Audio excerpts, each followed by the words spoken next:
زندگی میں حکمت جو ہے اس کو اگر آپ نے اپنا لی ہے اور طب جو ہے اس سے اگر آپ نے فائدہ اٹھا لیا ہے تو کوئی بھی روگ کوئی بھی مرض جو ہے وہ علاج نہیں ہو سکتا اللہ کی مہربانی سے۔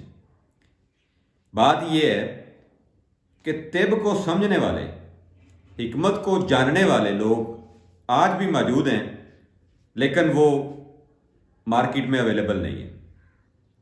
اگر آپ ادویات کو، جڑی بوٹیوں کو درست مزاج کے حساب سے استعمال کرتے ہیں تو اللہ کے فضل سے صدقہ محمد والے محمد صلی اللہ علیہ وسلم اس دنیا میں کوئی ایسا مرض نہیں ہے جس کا علاج اللہ نے نہ بھیجا ہو۔ اللہ خود فرماتے ہیں کہ جتنے بھی امراض ہیں ان سب کے لیے اللہ نے جڑی بوٹیاں جو ہیں وہ بھیجی ہیں۔ تو بات یہ ہے کہ ان کی پہچان کیسے کرنی ہے اور کس چیز کو کہاں پہ استعمال کرنا ہے، یہ بہت ضروری ہے۔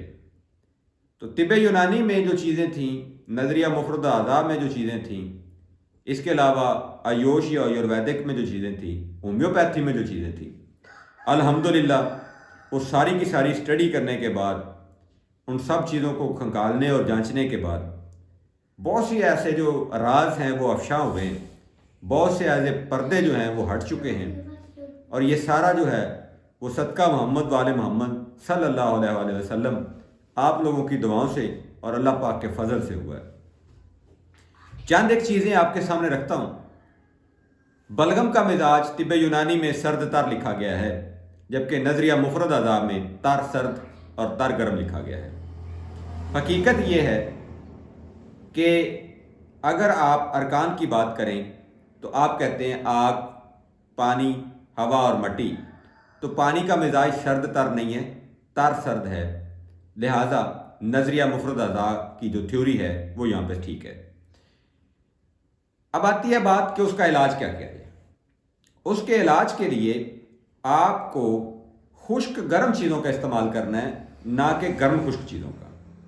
تو طب یونانی کی جتنی بھی مفروضات کی کتابیں ہیں ان کو اگر آپ پڑھتے ہیں تو وہاں پہ خشک گرم والا جو معاملہ ہے وہ ہے ہی نہیں، جبکہ گرم خشک سارا کا سارا لکھا ہوا ہے۔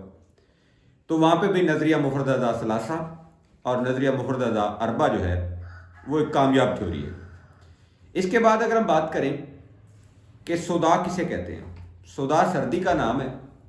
خلط سودا سرد چیزوں کے استعمال کرنے کی وجہ سے بڑھ جاتی ہے، جبکہ نظریہ مفرد اعضاء ثلاثہ والوں نے ایک جگہ پہ اس کو سرد خشک اور دوسری جگہ پہ اس کو خشک سرد لکھا ہوا ہے، جو کہ سراسر غلط ہے۔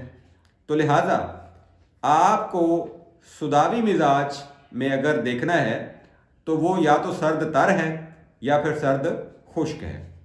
تو سودا کا علاج بہت سے لوگوں نے لکھا ہے جی خشکی پیدا کرنا ہے، یعنی عضلاتی گودی چیزوں کا استعمال کرنا ہے، جو کہ سراسر غلط ہے۔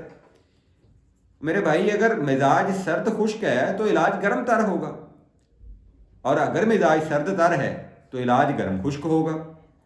تو علاج بالضد جو ہے وہ بہترین اور کامیاب طریقہ علاج ہے، آپ اس کو اپنائیں اور اس سے فائدہ اٹھائیں۔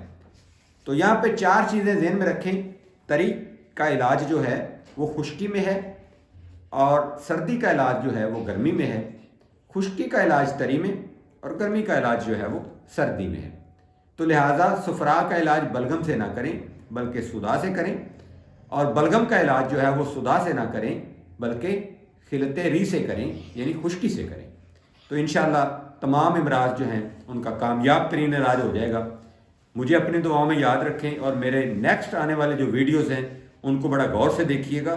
بہت سی ایسی چیزیں جو ہیں وہ انشاءاللہ آپ کے سامنے رکھوں گا جو آج تک کسی طبیب نے آپ کے سامنے نہیں رکھی۔ فی امان اللہ، اللہ حافظ۔